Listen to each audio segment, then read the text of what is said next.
We also have another nickname for these bikes. They're smile makers. Every time we ride this, it always draws a crowd and it always brings a smile to someone's face. That was amazing, sir. My name is Bill Soloway, and I am the captain for the Pennsylvania and New Jersey Wheelmen.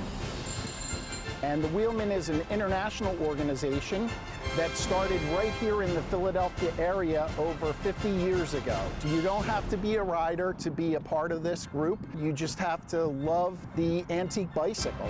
Well, the big questions for sure are how do you get on that thing and how do you get off?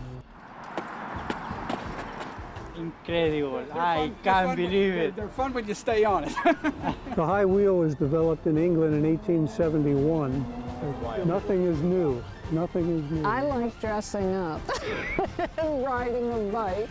In the Victorian era, there was a huge amount of change for women. When the bicycle came in, they had quite a bit of independence. There were so many women had patents on rearranging their outfits to make it safer to ride on a bicycle, but then when you got off your bike, you still looked prim and proper. And those people who could afford it were royalty or aristocracy. The heyday of the cycling is in the 1870s and 1880s, sort of the Victorian era, so it's a very kind of romantic era in a lot of people's memories. Okay. Fred Flintstone, if you will. It was an exciting time for bicycles because bicycles were an emerging technology and they were evolving quickly.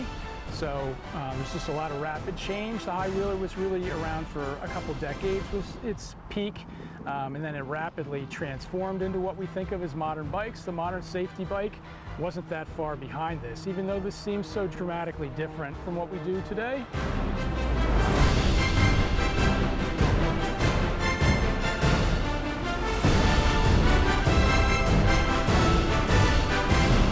This was actually the first really practical bicycle, surprisingly enough.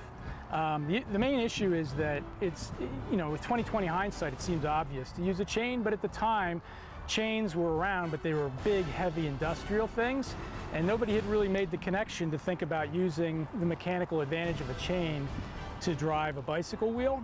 So at the time, to go faster or further, the only way to do it was to make a bigger wheel. It's almost like a time machine, right? It really takes them back in time to those simpler days, right?